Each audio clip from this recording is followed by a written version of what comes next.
பெருமக்களே, உங்களுக்கு எல்லாம் தெரியும், முஹர்ரம் மாதம் அற்புதமான மாதம், அல்லாஹ்வினால் சங்கைப்படுத்தப்பட்ட அற்புதமான மாதம், கண்ணியப்படுத்தப்பட்ட அற்புதமான மாதம். இந்த மாதத்தில் தான் ஆஷுரா நோன்பு, அதனுடைய சிறப்புகள் சம்பந்தமாக நாம் சென்ற வாரங்களிலே பேசி இருக்கின்றோம். முஹர்ரம் மாதத்தில் ஹிஜ்ரி ஆண்டு ஏன் உருவானது என்பது சம்பந்தமாக, அதில் ஏற்பட்ட தியாகங்கள், அவர்கள் பட்ட கஷ்டங்கள், அவர்கள் செய்த மிகப்பெரிய அற்புதமான தியாகங்களை எல்லாம் சென்ற வாரம் பேசணும்.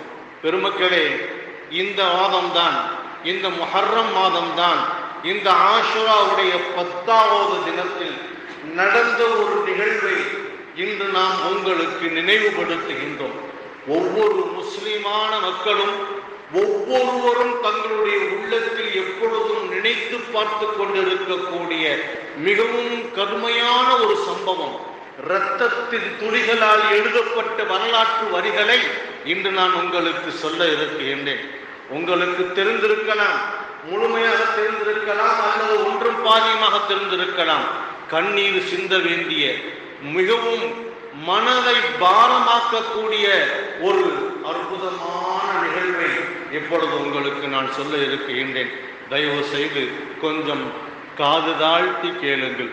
பெருமக்களே, ஹுசைன் ரலியல்லாஹு அன்ஹு அவர்கள் ஷஹீதாக்கப்பட்ட நாள், இந்த ஆஷுராவுடைய 10வது நாள்.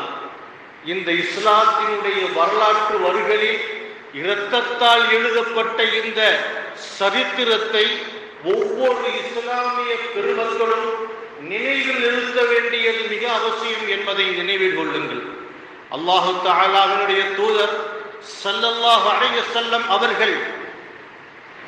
அவர்களுடைய ஈரக் குலை என்பதாக வர்ணிக்கப்பட்ட அன்னை ஃபாத்திமா ரலியல்லாஹு அன்ஹா அவர்களுடைய தவப்புதல்வர் தான் ஹுசைன் ரலியல்லாஹு அன்ஹு. பெருமக்களே, அன்னை ஃபாத்திமா ரலியல்லாஹு அன்ஹா அவர்களின் மூலமாக பெருமானார் ஸல்லல்லாஹு அலைஹி வஸல்லம் அவர்களுக்கு வந்த வாரிசுகளில் பெருமானார் ஸல்லல்லாஹு அலைஹி வஸல்லம் அவர்கள் அதிக அளவு பாசம் கொண்டவர்கள் ஹஸரத் ஹசன், ஹஸரத் ஹுசைன் ரலியல்லாஹு தஆலா அன்ஹுமா. இவர்களுடைய இந்த ஷஹீதின் சம்பவத்தை நாம் சிந்திப்பதற்கு முன்னால், தெரிந்து கொள்வதற்கு முன்னால், இந்த ஹுசைன் ரலியல்லாஹு அன்ஹு அவர்கள் எப்படிப்பட்டவர்கள், அந்த சமுதாயம் அவர்களை எந்த அளவு போற்றி புகழ்ந்து தங்களுடைய உச்சந்தலையில் வைத்து பாராட்டியது என்பதை நாம் அவர்களுடைய வரலாற்று பின்னணியை கொஞ்சம் திருப்பி பார்ப்போம். பெருமக்களே, ஹஸரத் ரசூலுல்லாஹி ஸல்லல்லாஹு அலைஹி வஸல்லம் தன்னுடைய பேரப்பிள்ளைகள் 3 நாட்களாக சாப்பிடல அப்படிங்கிற செய்தியை கேட்டு அவங்கள பார்க்க போறாங்க. அன்னை ஃபாத்திமா ரலியல்லாஹு அன்ஹா அவங்க வீட்டுக்கு போறாங்க. போனா அன்னை ஃபாத்திமா ரலியல்லாஹு அன்ஹா கவலை தோய்ந்த முகத்தோடு அமர்ந்திருக்கக்கூடிய காட்சி பெருமானாரின் உள்ளத்தை உலுக்கியது. அம்மா ஃபாத்திமா, ஏம்மா கவலையா இருக்கிறீங்க? பாவா, 3 நாட்களாக என்னுடைய பிள்ளைகள் உணவருந்தவில்லை, சாப்பிடுறதுக்கு எதுவுமே இல்லை. பெருமக்களே, உலகத்தினுடைய தலைவர், ஈருலக தலைவரினுடைய அன்பு புதல்வி ஃபாத்திமா ரலியல்லாஹு அன்ஹா அவர்களுடைய அந்த நிலைமையை பார்த்தீர்களா? அவர்கள் நினைத்திருந்தால் மிகப்பெரிய மாட மாளிகைகளில், கோட கோபுரங்களில் வாழ்ந்திருக்க முடியும். அவர்கள் வாழ்ந்த அந்த எளிமையான வாழ்க்கை முறையை பாருங்கள். 3 நாட்களாக தன்னுடைய பிள்ளைகள் சாப்பிடவில்லை. சின்னஞ்சிறு இளவல்கள், 7 வயதை கூட நிரம்பாத பிள்ளைகள் பசியின் தாக்கத்தின் காரணத்தினால் தங்களுடைய சிந்தனையை அதை சரி செய்வதற்காக விளையாடுவதற்கு வெளியில் செல்கிறார்கள். சிறுவர் ஹசன் அழுது கொண்டே இருக்கிறார், பசிதாளாமல் அழுது கொண்டே இருக்கிறார். வழியில் சென்று கொண்டு இருக்கும் பொழுது ஒரு ஆடு மேய்க்கக்கூடிய இடையன், ஏமா அழுவுறீங்க? வர்றது பெருமானார் ஸல்லல்லாஹு அலைஹி வஸல்லம் பேர பிள்ளைகள் என்பதை விளங்கி கேட்கின்றார். ஏமா அழுவுறீங்க? தம்பிக்கு ரொம்ப பசி, நாங்கள் 3 நாளா சாப்பிடல அப்படின்னு சொன்ன உடனே அந்த ஆடு மேய்க்கிற இடையனுக்கு மனசெல்லாம் பாரமாயிருச்சு. பெருமானாருடைய பேரு பிள்ளைகளுக்கா இந்த நிலை என்று தன்னுடைய ஆட்டு மந்தையில் பால் கட்டி இருந்த பால் ஆடுகளை வரவழைத்து அவைகளில் பாலை பீச்சி ஒரு கொற்றாவில் கொண்டுட்டு வந்து அந்த சின்னஞ்சிறு இளவலுக்கு கொடுக்கும் பொழுது ஹசன் ரலியல்லாஹு அன்ஹு ஆர்வமா அதை வாங்குறாங்க. அதை குடிக்கிறதுக்கு எத்தளிக்கும் பொழுது அவர்களுடைய அண்ணன் ஹுசைன் ரலியல்லாஹு அன்ஹு நிப்பாட்டுகின்றார்கள். குடிக்காதே, கொஞ்சம் நிப்பாட்டு என்று சொல்லிவிட்டு அந்த ஆட்டு மேய்க்கக்கூடிய இடையரிடத்திலே கேட்கின்றார்கள். கேட்கும் பொழுது அந்த இடையர் சொன்னார், என்ன வேண்டும் உங்களுக்கு? இந்த ஆடுகள் எல்லாம் யாருக்கு சொந்தம்? இந்த ஆடுகள் எல்லாம் யாருக்கு சொந்தம்? இது என்னுடைய எஜமானுக்கு சொந்தம். அப்படியா? இதில் பால் கறந்து கொடுப்பதற்கு உங்களுக்கு அனுமதி இருக்கின்றதா? அவரிடம் இவ்வாறு நாங்கள் யாரும் வந்தாலும் பால் கொடுத்து கொடுக்கலாம் என்று நீங்கள் அனுமதி பெற்றிருக்கின்றீர்களா? இல்லை, இது அவருக்கு தெரிந்தால் என்னை கண்டிப்பார் என்று சொன்னவுடன், உங்களுக்கே அனுமதி இல்லாத அந்த ஒரு செயலை நீங்கள் எப்படி செய்யலாம்? அது ஹராமாயிற்று, அதை நாங்கள் குடிக்கலாமா என்று சொல்லி தன்னுடைய தம்பியை குடிக்க விடாமல் அந்த பாலை மீண்டும் திருப்பி கொடுத்து விட்டு மீண்டும் செல்லுகின்றார்கள்.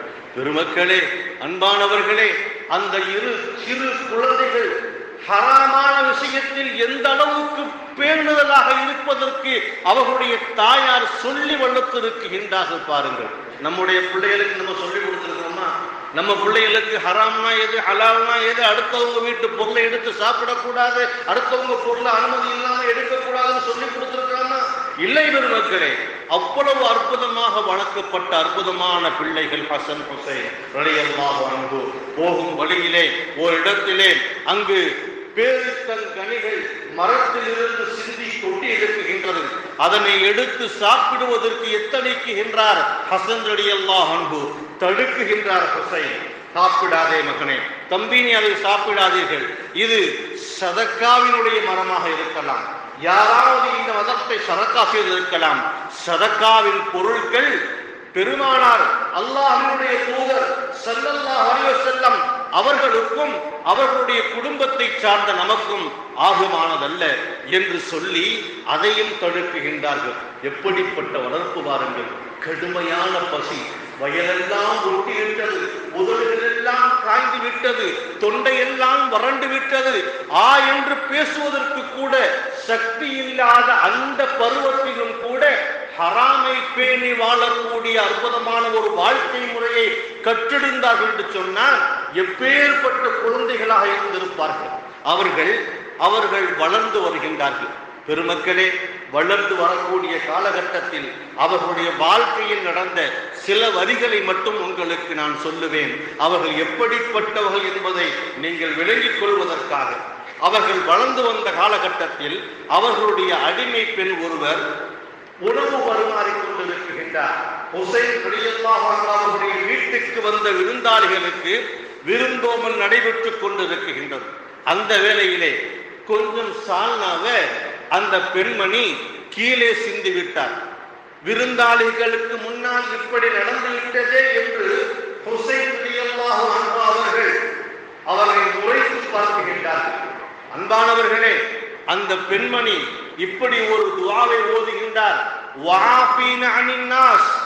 அவர்கள் எப்படிப்பட்டவர்கள் தெரியுமா? மக்கள் தவறு செய்வார்களேயானால் அவர்களை மன்னிப்பார்கள். மாத்திரமல்ல, தங்களுடைய கோபத்தை அடக்கிக் கொள்வார்கள். அவர்கள் இந்த சமுதாயத்தினுடைய உயர்ந்த அந்தஸ்தை உடையவர்கள் என்பதாக அல்லாஹ் சொல்லி காட்டிய ஆயத்தை ஓதி காட்டியதற்காக. அன்பானவர்களே, ஹுசைன் ரலியல்லாஹு அன்ஹு என்ன செஞ்சாங்க தெரியுமா? அப்படியா, எப்படி அற்புதமான ஒரு வரிகளை நீ எனக்கு ஓதி காட்டி விட்டாய். இன்று நான் உன்னுடைய இந்த தவறை மன்னிப்பதோடு மட்டுமல்ல, உன்னை நான் விடுதலை செய்து விட்டேன். இனி என்னுடைய அடிமை இல்லை, உனக்கு முழு சுதந்திரம் கொடுத்து விட்டேன் என்று சொன்ன உயர்ந்த பண்புகளுக்கு சொந்தக்காரர் ஹுசைன் ரலியல்லாஹு அன்ஹு. பெருமக்களே, இன்னும் சொல்லிக்கொண்டே செல்லலாம். பெருமானார் ஸல்லல்லாஹு அலைஹி வஸல்லம் அவர்களுடைய வாழ்க்கைக்கு பிறகு அபூபக்கர் சித்தீக் ரலியல்லாஹு அன்ஹு அவர்கள் இந்த ஆட்சி பொறுப்பை ஏற்கின்றார்கள். கலீஃபாவிலே முதல் கலீஃபாவாக ஜனாதிபதியாக பொறுப்பேற்றிருக்கக்கூடிய காலகட்டத்தில் ஹசன் ஹுசைன் என்று சொல்லக்கூடிய இந்த இரண்டு சிறுவர்களையும் இரண்டு இளைஞர்களையும் பெருமதிப்பு கொடுப்பார்கள். சஹாபாக்கள் எல்லாம் கேட்பார்கள், எவ்வளவு பெரிய அந்தஸ்தில் இருக்கக்கூடிய நீங்கள் இவர்களுக்கு இவ்வளவு அந்தஸ்து கொடுப்பதா? அப்படி என்ன என்று கேட்கும் பொழுதெல்லாம் அவர்கள் சொல்லுவார்கள், இவர்கள் யார் என்று நினைத்தீர்கள்? பெருமானார் ஸல்லல்லாஹு அலைஹி வஸல்லம் அவர்களுடைய தோள்களில் விளையாடியவர்கள். என் கண் குளிர பார்த்திருக்கின்றேன். இந்த இருவரும் சிறுவர்களாக இருக்கும் பொழுது பெருமானாருடைய தோள் புயல்களில் அமர்ந்து சவாரி செய்யக்கூடிய காட்சியை பார்த்திருக்கின்றேன். அப்படி ஒரு தடவை பெருமானார் ஸல்லல்லாஹு அலைஹி வஸல்லம் ஹசன் ரலியல்லாஹு அன்ஹு ஹுசைன் ரலியல்லாஹு அன்ஹு இருவரையும் தங்களுடைய தோள்களில் தூக்கி கொண்டு சவாரியாக நடந்து செல்கின்றார்கள். அபூபக்கர் சித்தீக் கேட்கிறாங்க, யா ரசூலுல்லாஹ், என்ன இது, அவர்களை இறக்கி விடக்கூடாதா என்று, அதாவது அவங்களை தூக்குறதுனால பெருமானாருக்கு சுமையாக இருக்குமோ என்று நினைத்து அந்த கவலையில சொல்றாங்க. பெருமானார் சொன்னாங்க, இல்லை இல்லை, இவர்கள் என்னுடைய ஈரக்குழையின் மகன்கள், என்னுடைய பேர பிள்ளைகள், என் அன்பினுடைய உச்சத்தை தொட்டவர்கள். இவர்களை நான் இறக்கிவிட சம்மதிக்க மாட்டேன். இவர்களை தூக்கி செல்லக்கூடிய இந்த வாகனம், தன்னை சொல்றான், இந்த வாகனம் மிக சிறந்த வாகனம். இவர்கள் இந்த வாகனத்தின் மீது வரக்கூடிய இந்த சவாரி செய்யக்கூடியவர்கள் இன்னும் சிறப்பானவர்கள் என்று சொல்லும் பொழுது அபூபக்கர் சித்தீக் ஹுசைன் ரலியல்லாஹு அன்ஹு கேட்கிறாங்க, நீங்க சிறந்தவர்களா, நபி ஸல்லல்லாஹு அலைஹி வஸல்லம் சிறந்தவர்களா? ஒரு விளையாட்டா கேட்கிறாங்க. ஹுசைன் ரலியல்லாஹு சொன்ன பதில் என்ன தெரியுமா? விளையாட்டா அவங்களும் சொல்றாங்க, நான் தான் சிறந்தவன். அப்படியே ஷாக் ஆயிட்டாங்க. அபூபக்கர் சித்தீக் ரலியல்லாஹு அன்ஹு, என்ன சொல்றீங்க? ஆமா, என்னுடைய தாயார் யார் தெரியுமா? ஈருலக தலைவர் முஹம்மது முஸ்தபா ரசூல் ஸல்லல்லாஹு அலைஹி வஸல்லம் அவர்களுடைய ஈரக்குலை என்று வர்ணிக்கப்பட்ட அவர்களுடைய மகள். என்னுடைய தந்தை பெருமானார் முஹம்மது முஸ்தபா ரசூல் ஸல்லல்லாஹு அலைஹி வஸல்லம் அவர்களுடைய மருமகன். நான் அவர்களுடைய பேரன். என்னுடைய பாட்டனார் அல்லாஹ்வின் தூதர். இவ்வளவு அந்தஸ்தை நான் பெற்றிருக்கின்றேன். இந்த முகமது நபியினுடைய அத்தா என்ன, அவங்க என்ன இறை தூதரா? அவங்க அத்தாவுடைய அத்தா இறை தூதரா? அல்லது அவங்க கூட பிறந்தவங்க யாராவது இந்த அந்தஸ்தை பெற்றிருக்கிறாங்க? அப்படி ஜாலியா கேலியா சொன்னாங்க பெருமக்கள். அந்த இது ஏன் சொல்றேன்டா, பெருமானார் ஸல்லல்லாஹு அலைஹி வஸல்லம் அவர்கள் அந்த பேர பிள்ளைகளின் மீது எந்த அளவுக்கு அளப்பெரிய பாசம் வைத்திருந்தார்கள் என்பதற்கு சில வரிகள் தான் இவைகள். அதனுடைய விளைவாக சஹாபா பெருமக்கள் மிக அற்புதமான மரியாதை கொடுத்தார்கள். அபூபக்கர் சித்தீக் ரலியல்லாஹு அன்ஹு அவர்கள் இருவருக்கும் கொடுத்த அந்த மரியாதையை பார்க்கும் பொழுது மெய்சிலிருக்கும் பெருமக்களே. அப்படிப்பட்ட அந்த காலத்தில் ஸைத் இப்னு சாபித் ரலியல்லாஹு அன்ஹு அவர்கள் ஒட்டகத்துல வந்துகிட்டு இருப்பாங்க. அந்த சமயத்துல ஹசன் ஹுசைன் இருவரும் நடந்து செல்லக்கூடிய காட்சியை பார்த்து உடனே அந்த ஒட்டகத்தை கீழே கூட உட்கார விடல, டக்குன்னு என்ன செஞ்சுட்டாங்க, ஒட்டகத்துல வந்து குதிச்சுட்டாங்க. அப்ப இருவரும் அப்படியே பேருந்து பார்க்கறாங்க, என்னாச்சு என்று கேட்கும் பொழுது, இல்லை, நீங்கள் இருவரும் அதில் ஏறி சவாரி செய்யுங்கள், நான் உங்களுடைய இந்த ஒட்டகத்தை பிடிச்சுக்கிட்டு வரேன்னு சொல்லும் பொழுது அவங்க சொல்லுவாங்க, நீங்க எங்களுக்கு வயசுல மூத்தவங்க, அதிகமான கல்வியை கற்றவர்கள், நீங்கள் தானே இதில் செல்ல வேண்டும், எங்கள் சிறுவர்களை இதில் ஏற்றணும்னு சொல்றீங்களே அப்படின்னு சொல்லும் பொழுது அவர்கள் சொல்லுவார்களாம், நீங்கள் அஹ்ல பைத் பெருமானார் ஸல்லல்லாஹு அலைஹி வஸல்லம் அவர்களுடைய குடும்பத்தை சேர்ந்தவர்கள், அவர்களுடைய குடும்பத்தை சேர்ந்தவர்களுக்கு இந்த மரியாதையை செலுத்த வேண்டும் என்று எங்களுடைய நபி ஸல்லல்லாஹு அலைஹி வஸல்லம் சொல்லித் தந்திருக்கின்றார்கள். பெருமக்களே, அப்பொழுது இந்த ஹசன் ஹுசைன் ரலியல்லாஹு அன்ஹுமா இருவரும் ஸாபித் இப்னு ஸைத் ரலியல்லாஹு அன்ஹு அவர்களுடைய கரத்தை கையில் பிடித்து இருவரும் முத்தமிட்டார்களா? என்ன காரியம் செய்றீங்க, எங்கேயும் முத்தமிடுறீங்களா? இல்லை, எங்களை விட வயதில் மூத்த, கல்வியில் முதிர்ச்சி அடைந்த, உங்களை போன்ற இல்முதாரிகளுக்கு கையில் முத்தமிட்டு உங்களை கண்ணியப்படுத்த வேண்டும் என்று எங்களுடைய பாட்டனார் முஹம்மது ஸல்லல்லாஹு அலைஹி வஸல்லம் அவர்கள் எங்களுக்கு சொல்லித் தந்ததைத்தான் நாங்கள் செய்தோம் என்று சொல்லி காட்டுவார்கள். அன்பான பெருமக்களே, இது போன்ற செய்தி ஒன்றல்ல ரெண்டல்ல 1000 இருக்குகின்றது. அதற்கடுத்ததாக உமர் ரலியல்லாஹு அன்ஹு அவர்கள் வருகின்றார்கள். உமர் ரலியல்லாஹு அன்ஹு அவர்களுடைய காலகட்டத்தில் ஹஜ்ரத் ஹஸன், ஹஜ்ரத் ஹுசைன் ரலியல்லாஹு அன்ஹுமா அவர்களுக்கு தனி ஒரு மரியாதை இருந்தது. ஏன்? இவர்கள் பெருமானாரின் பேர பிள்ளைகள் என்பதற்காக. எந்த அளவுக்கு மரியாதை தெரியுமா? உமர் ரலியல்லாஹு அன்ஹு காலகட்டத்தில் ஒரு விஷயத்தை நடைமுறை கொண்டு வர்றாங்க. எப்படி வயதானவர்கள் வேலை செய்ய முடியாம சிரமப்படுறாங்களோ அவங்களுக்கு ஓய்வூதியம் என்பதாக ஒன்று கொடுப்பார்கள். அதுபோன்று வேலையில் இல்லாத இளைஞர்களுக்கு வேலை கிடைக்கும் வரை அவர்களுக்கு ஒரு ஊக்கத்தொகையை ஊதியமாக கொடுத்தார்கள். அது எவ்வளவுன்னு கேட்டீங்கன்னா, ஒரு இளைஞனுக்கு 500 திர்ஹம் ஊதியமாக கொடுக்கப்பட்டது. அந்த சமயத்தில் ஹசன் ஹுசைன் இருவருக்கும் 1000 தீனார்களை ஊதியமாக வழங்கப்பட்டது. அப்ப இப்னு உமர் கேட்கிறாங்க, பாவா என்னுடைய வயசு தான் அவங்களுக்கும் எனக்கு ஒரு வயசு தானே, எனக்கு 500 ரூபா தர்றீங்க, அவங்களுக்கு 1000 ரூபா தர்றீங்களே என்று சொல்லும் பொழுது, நீயும் அவர்களும் ஒன்றா? அவர்கள் அஹ்ல பைத், பெருமானார் ஸல்லல்லாஹு அலைஹி வஸல்லம் குடும்பத்தை சேர்ந்தவர்கள், அவர்களுடைய பேர பிள்ளைகள். இப்படி பெருமானார் ஸல்லல்லாஹு அலைஹி வஸல்லம் காலம் தொட்டு அபூபக்கர் சித்திக், உமர் ரலியல்லாஹு அன்ஹு எல்லா சஹாபாக்களும் இந்த ஹுசைன் ஹசன் பெருமானார் ஸல்லல்லாஹு அலைஹி வஸல்லம் பேர பிள்ளைகள் மேல அளவு கடந்த பாசம் வச்சிருந்தாங்க. அளவு கடந்த பாசம். அன்பான பெருமக்களே, ஹிலாஃபத்துடைய காலங்கள் 4 கலீஃபாக்களுடைய வாழ்க்கைகள் நிறைவுறுகின்றது. அது சொல்லக்கூடிய இந்த சரித்திரம் இருக்கு இல்லையா, ரொம்ப நீளமான சரித்திரம்.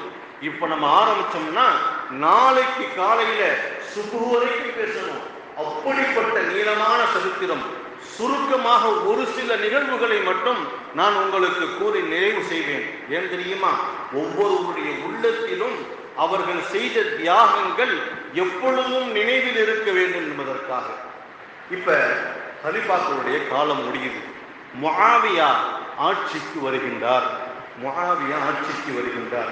முஆவியா ரலியல்லாஹு அன்ஹு அவர்களிடத்தில் ஆட்சி பொறுப்பை கொடுக்கும் பொழுது இப்படி சொல்லிக் கொடுக்கப்பட்டது, உங்களுடைய ஆட்சிக்கு பிறகு நீங்கள் உங்கள் ஆட்சியை அஹ்ல பைத்தான பெருமானார் ஸல்லல்லாஹு அலைஹி வஸல்லம் குடும்பத்துக்குத்தான் நீங்கள் ஒப்படைக்க வேண்டும் என்பதாக ஒரு நிபந்தனையின் பேர் தான் அவங்களுக்கு ஆட்சியை கொடுக்கப்பட்டுச்சு.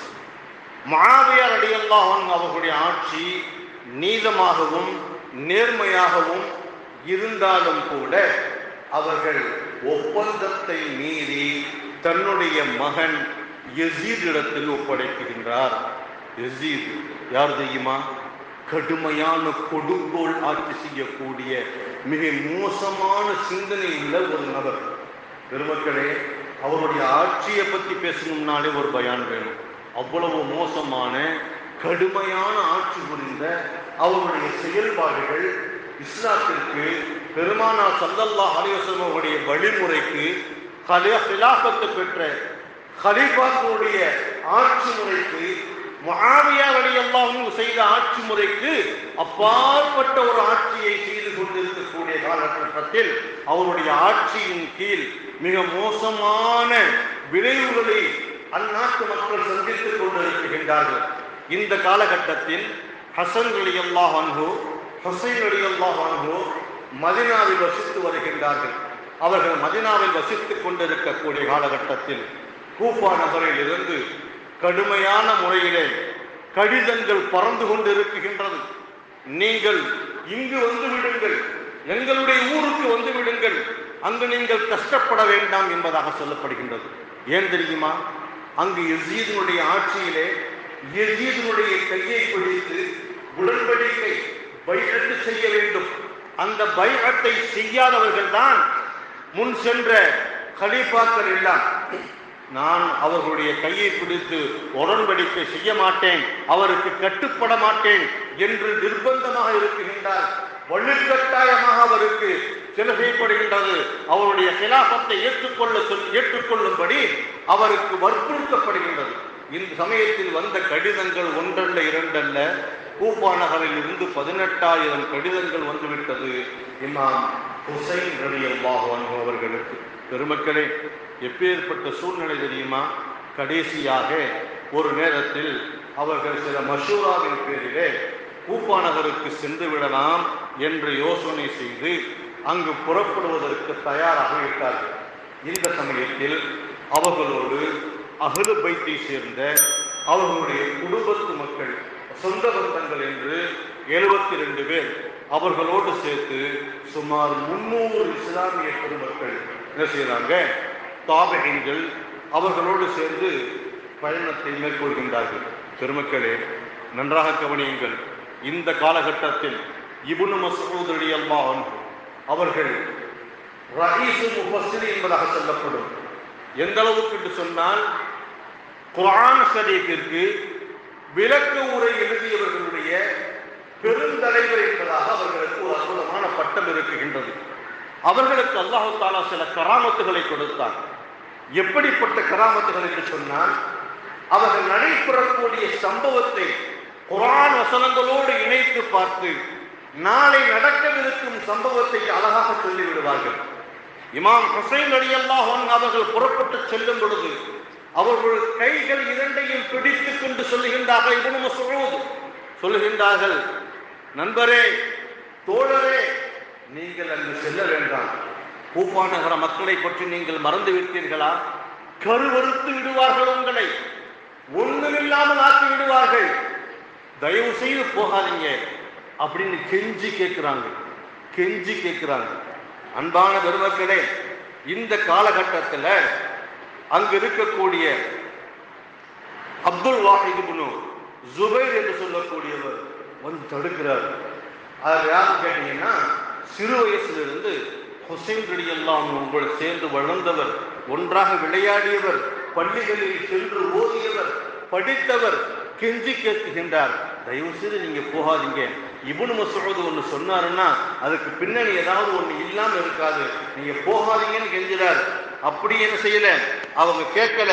இந்த சமயத்துல அங்கு கூஃபா நகரில் நடக்கக்கூடிய செய்திகளை அறிந்து கொள்வதற்காக முஸ்லிம் இப்னு உகைப் என்று சொல்லக்கூடிய ஒரு சஹாபியை அனுப்புறாங்க. அங்க நிலவரம் எப்படி இருக்குது, எப்படிப்பட்ட சூழலில் கூஃபா நகர் மக்கள் இருக்கிறாங்க, நம்ம போறது அங்கு சாத்தியமா, அங்கு நமக்கு ஏதாவது பிரச்சனைகள் ஏற்படுமா என்பதை கண்டறிவதற்காக சுருக்கமாக முடிக்கிற நீளமான சம்பவம். பெருமக்களே, நம்மால் இது முழுமையாக கேட்கவும் முடியாது, சொல்லவும் முடியாது, ஒழுக்கமான சம்பவம். போய் பார்த்துட்டு வர்றதுக்கு அனுப்புறாங்க. அங்கு போய் பார்க்கும் பொழுது முஸ்லிம் இப்னு உகைப் ரலியல்லாஹு அன்ஹு கூஃபா நகருக்கு போன உடனே தூதுவர் வந்திருக்கிறார் என்ற செய்தியை கேட்டு கூஃபா நகர மக்கள் எல்லாம் ஆரவாரமாக வரவேற்கிறார்கள், ஆனந்தமாக வரவேற்கிறார்கள், தலையில் வச்சு கொண்டாடுறாங்க. முஸ்லிம் இப்னு உகைப் ரலியல்லாஹு அன்ஹு அவர்களை தாபித் இப்னு ஜியாத் சொல்லக்கூடிய அங்க இருக்கக்கூடிய கவர்னருக்கு தெரியாமல் கொண்டு போய் ஒழிச்சு வைக்கிறாங்க. அப்ப இந்த வரவேற்புகள், இங்கு நடக்கக்கூடிய இந்த நிகழ்வுகளை எல்லாம் பார்த்துட்டு ஹுசைன் ரலியல்லாஹு அன்ஹு கடிதம் அனுப்புறாங்க, நீங்க இங்க வரலாம், மக்கள் ரொம்ப உங்க மீது ஆர்வமா இருக்கிறாங்க அப்படிங்கிற கடிதம் போய் சேர்ந்து. இந்த சமயத்துல அவங்க அங்கிருந்து புறப்பட்டு வர்றாங்க. இப்ப முஸ்லிம் இப்னு உகைப் ரலியல்லாஹு அன்ஹு கூஃபா நகர மக்கள் வாசிகளுடைய பாதுகாப்புல இருக்கிறாங்க. இந்த செய்தி யாருக்கு தெரியுது? அங்கு கவர்னராக இருக்கக்கூடிய தாரிக் இப்னு ஜியாத் என்று சொல்லக்கூடியவருக்கு தெரியுது. அவர் யாரு? கொடுங்கோல் ஆட்சி செய்து கொண்டு இருக்கக்கூடிய அந்த ஜியாத் என்று சொல்லக்கூடியவருடைய ஒரு முக்கியமான ஆள். அவர் என்ன சொல்றாரோ அதை அப்படியே என்ன செய்வாரு, இவர் அதை கேட்பார். இந்த மாதிரியான சூழ்நிலையில அங்க இருந்து என்ன செய்யுது, தகவல் வருது.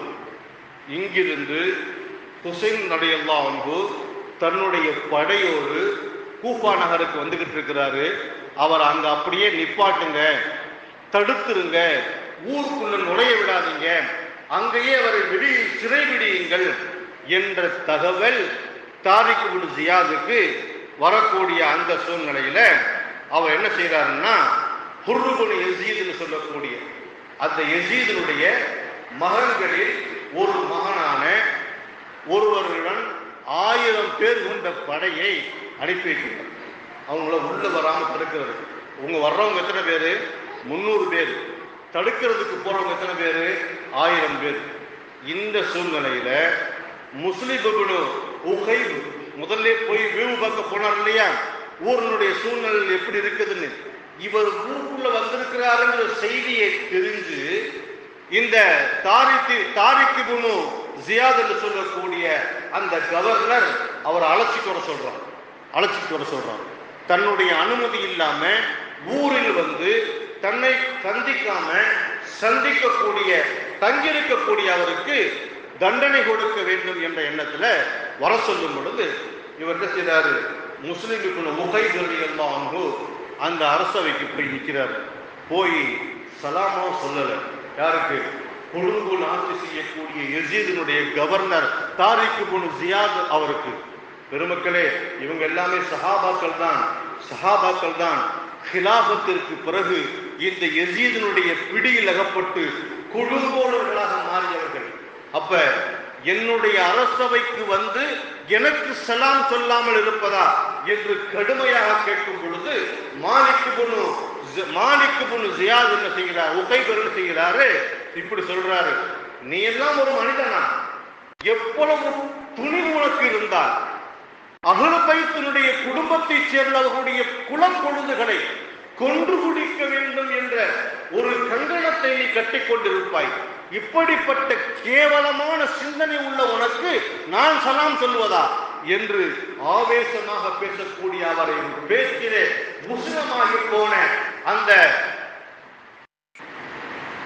தாரிக் இப்னு ஜியாத் என்று சொல்லக்கூடியவர் என்ன செய்கிறாருன்னு சொன்னா, முஸ்லிம் இப்னு உகைப் ரலியல்லாஹு அன்ஹு அவர்களை கடுமையான முறையில் தண்டிக்கிறதுக்காக வேண்டி மலை உச்சிக்கு போய் ஆவேசமாக தள்ளிவிட்டு பாறைகளில் உடல் மோதி சின்னாபின்னமாக சிதைந்து அவர்களுடைய உயிரை கொலை செய்து அவருக்கு மிகப்பெரிய தண்டனையை கொடுக்கின்றார். பெருமக்களே, இந்த கடிதம் முஸ்லிம் இப்னு உகைப் மரணத்திற்கு முன்னால் அவர்கள் ஹுசைன் ரலியல்லாஹு அன்ஹுக்கு அனுப்பின அந்த கடிதம் ஹுசைன் ரலியல்லாஹு அன்ஹு போயிருச்சு. அவங்க புறப்பு வந்துகிட்டு இருக்கிறாங்க.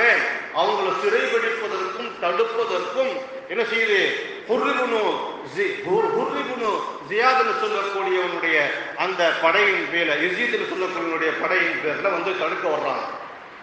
இந்த சமயத்துல கூஃபா நகரை எட்டி விட்டார்கள். வெளியில் அவர்களை சிறைபிடிக்கப்படுகின்றது. இந்த செய்தி வந்து சேருது யாருக்கு? முஸ்லிம் இப்னு உகைப் ரலியல்லாஹு அன்ஹு மலையில் வைத்து கொடூரமான முறையிலே கொலை செய்யப்பட்ட செய்தி வந்து சேருது.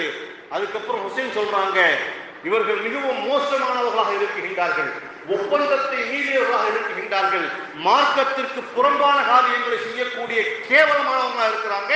அதனால என்னுடன் வந்த அனைத்து சஹாபாக்களும் திரும்பி சென்று விடுங்கள் என்று சூழ்நிலை ஏற்படுது. பெருமக்களே, நன்கு கவனியுங்கள். ஏற்கனவே ஹுர்ரு இப்னு ஸைத் என்று சொல்லக்கூடியவருடைய அந்த தலைமையின் கீழே 1000 பேர் வந்து நிற்கிறாங்க. அதற்கு அடுத்ததாக மீண்டும் ஒரு 4000 பேர்களை என்ன செய்கின்றார், யஸீத் மீண்டும் படையாக அனுப்பி வைக்கின்றார். இந்த சமயத்தில் ஹுசைன் ரலியல்லாஹு அன்ஹு சொன்னதுக்காக ஹுசைன் ரலியல்லாஹு அன்ஹு 300 பேர்ல முக்காவாசி பேர் செய்யறாங்க, மீண்டும் மதீனாவுக்கு திரும்பி போயிட்டாங்க. அதுல குறிப்பா பெருமக்களே, அதுல மிக குறிப்பா 72 பேர் மட்டும். இவங்க யாரு? பெருமானார் ஸல்லல்லாஹு அலைஹி வஸல்லம் குடும்பத்தை சேர்ந்தவர்கள், குடும்பத்துடன் தொடர்பு உள்ளவர்கள், பெண் கொடுத்தவர்கள், பெண் எடுத்தவர்கள் என்று 72 பேர் அங்க நிற்கிறாங்க. யாருக்கு? ஹுசைன் ரலியல்லாஹு அன்ஹுடைய பாதுகாப்புக்கு. இந்த 72 பேர் சேர்ந்து இந்த 5000 பேர் சேர்ந்து எப்படி காப்பாற்ற முடியும் பெருமக்களே? எப்படி காப்பாற்ற முடியும்? அதில் துல் ஜௌசன் என்று சொல்லக்கூடியவன் கடுமையான கொடுமையான சிந்தனை உள்ள கேவலமான அரக்க குணம் கொண்டவன். அவனுடைய தலைவிக்கு கீழே 4000 கூட வந்திருக்குது. இந்த சமயத்துல ஹுசைன் ரலியல்லாஹு அன்ஹு பேச்சுவார்த்தைக்கு அழைக்கின்றார்கள். பேச்சுவார்த்தைக்கு ஒருவர் வருகின்றார். ஒண்ணும் வேண்டாம், நாங்கள் அங்கிருந்து இங்கு வந்துட்டோம், ஒண்ணு எங்களை கூட்டிக்கிட்டு போய் யஸீதுக்கு விட்டுருங்க. யாரு? முஆவியாவுடைய மகன், முஆவியாவிடம் இருந்த ஆட்சியை பிடுங்கினார் அல்லவா, அவர் கொடுங்கோல் ஆட்சி செய்யக்கூடியவர், அவர்கிட்ட கொண்டு போய் ஒப்படைங்க, நானும் அவர்கிட்ட பேசிக்கிறேன். அப்படி இல்லைன்னு சொன்னா இந்த பூமி மிக பரந்த பூமி, இந்த பரந்த பூமியில நாங்க எங்காவது என்ன செய்கிறோம், தங்கிக் கொள்கிறோம். அப்படி இல்லைன்னு சொன்னா எங்களை கூஃபா நகர்ல வாழ்வதற்கு அனுமதி கொடுங்க அப்படின்னு சொல்லும் பொழுது அந்த ஒப்பந்த நடவடிக்கை என்ன செய்யப்படவில்லை, ஏற்றுக்கொள்ளப்படவில்லை. பெருமக்களே, இந்த சமயத்துல போர் மறுநாள் காலை ஆரம்பமாக இருக்கின்றது. கர்பலா என்று சொல்லக்கூடிய கடுமையான இடம், கடுமையான இடம். ஆஷுரா பிறை 9 நாம் எல்லாம் நோன்பு வைத்திருந்தோமே, அந்த தினம் அன்று அந்த 72 சஹாபாக்களும் நோன்பு வைத்திருக்கின்றார்கள். ஹுசைன் ரலியல்லாஹு அன்ஹு அவர்கள் உட்பட அனைவரும் நோன்புடன் இருக்குகின்றார்கள். உண்ணுவதற்கு போதுமான உணவில்லை, அவர்கள் நோன்பு நோற்பதற்கு போதுமான தண்ணீரை குடித்து விட்டு அவர்கள் நோன்பு வைக்கவில்லை. உலர்ந்த உதடுகளோடு நோன்பு இருக்குகின்றார்கள். கடுமையான தாகத்தோடு நோன்பு இருக்குகின்றார்கள். பெருமக்களே, இந்த சூழ்நிலையில அவர்களுடைய தந்தை அலி ரலியல்லாஹு அன்ஹு அவர்களுடைய 2வது மனைவிக்கு பிறந்த 7 பிள்ளைகள், சகோதரிகளும் அவர்களுடன் இருக்குகின்றார்கள். ஹுசைன் ரலியல்லாஹு அன்ஹு அவர்களுடைய மனைவியும் நிறமாத கர்ப்பிணியாக அங்கு வந்து இருக்குகின்றார்கள். இந்த சமயத்தில் போர் ஆரம்பிக்குகின்றது. போரினுடைய ஆரம்பத்தில் அவர்களுடைய தந்தை அலி ரலியல்லாஹு அன்ஹு அவர்களுடைய மூத்த மகன் அலி அக்பர், 2வது மனைவியினுடைய மூத்த மகன் அலி அக்பர் என்று சொல்லக்கூடியவர் போரில் மும்முரமாக தன்னுடைய சகோதரன் ஹுசைன் ரலியல்லாஹு அன்ஹு அவர்களுக்கு எந்த ஆபத்தும் ஏற்பட்டு விடக் கூடாது என்பதற்காக பாய்ந்து செல்கின்றார். சென்ற அந்த சில வினாடிகளிலேயே ஈட்டினால் தைக்கப்பட்டு 15 இடங்களில் அவர்களுடைய உடம்பிலே அம்பு வாய்த்து அவர்களுடைய மடியில் வந்து விழுகின்றார். பெருமக்களே, அதற்கு அடுத்த சகோதரன் ரைனா ரலியல்லாஹு அன்ஹு, அன்பான பெருமக்களே, அவரும் 12 வயது சிறுவர், வெறும் 12 வயது சிறுவர்.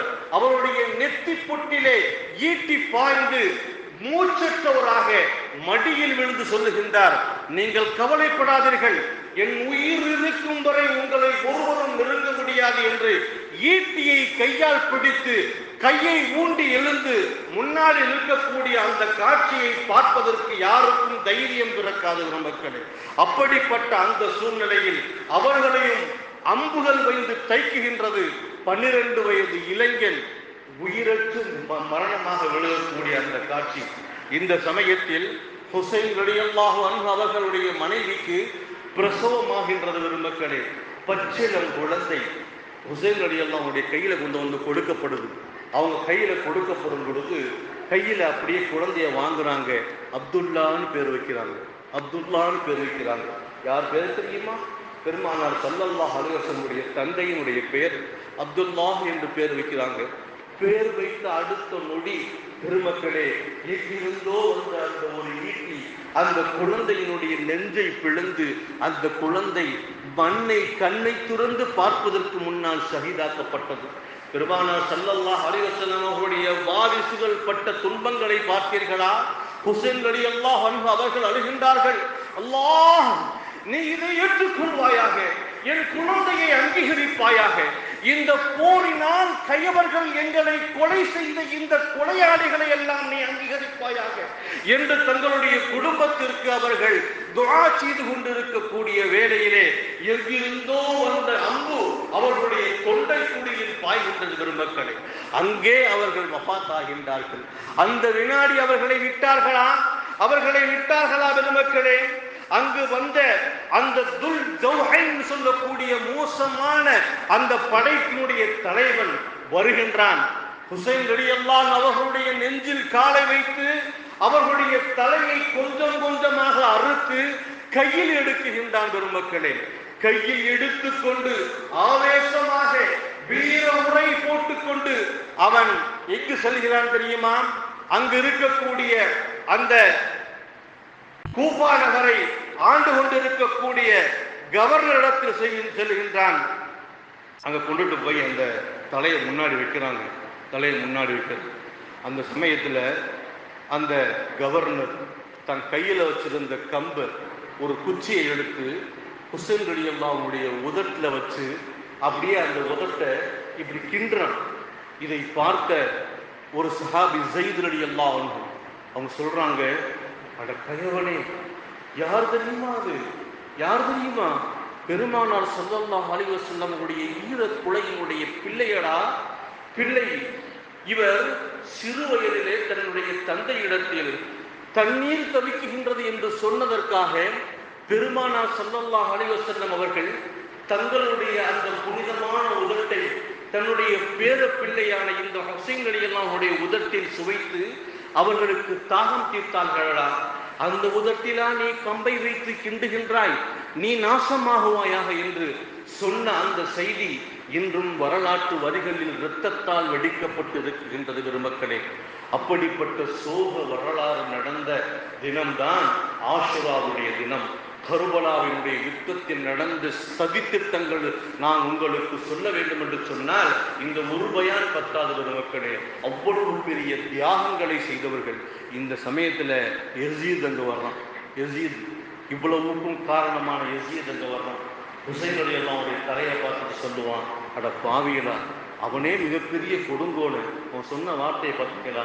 அட பாவிகளா, பெருமானார் முஹம்மதுடைய பிள்ளைகளையா இப்படி செய்து விட்டீர்கள்? நான் இவர்களை கொலை செய்ய சொல்லவில்லையடா, இவர்களை உயிருடன் பிடித்துதானே வர சொன்னேன், சிறைபிடிக்கத்தானே சொன்னேன், இப்படி செய்து விட்டீர்களே என்று ஆதங்கப்படும் அளவிற்கு மிக மோசமான ஒரு கொலையை செய்து ஹுசைன் ரலியல்லாஹு அவர்களையும் அவர்கள் உடன் பிறந்த சகோதரர்களையும் கொன்று குவிக்கப்பட்ட கர்பலா யுத்தம் நடந்த நாள் இந்த ஆஷுராவினுடைய 10வது நாள் பெருமக்களே. 10வது நாள் இது இந்த இஸ்லாமிய சாம்ராஜ்யத்தின் கருப்பு தினம் என்பதாக வர்ணிக்கப்படக்கூடிய அளவிற்கு மோசமான நாள். அல்லாஹ் தஆலா இந்த சிந்தனையை நம்முடைய உள்ளத்தில் நாம் நிறுத்துவோமானால் நாம் பாவம் செய்வோமா? நாம் ஹராமான காரியம் செய்வோமா? எப்படிப்பட்ட தியாகங்களை செய்து இந்த மார்க்கத்தை நம்முடைய உள்ளங்கையில் தந்திருக்கின்றார்கள். அந்த அந்த உணர்வு நம்முடைய உள்ளத்தில் இல்லாமல் பெருமக்களை எவ்வளவு மோசமான வாழ்க்கையை வாழ்ந்து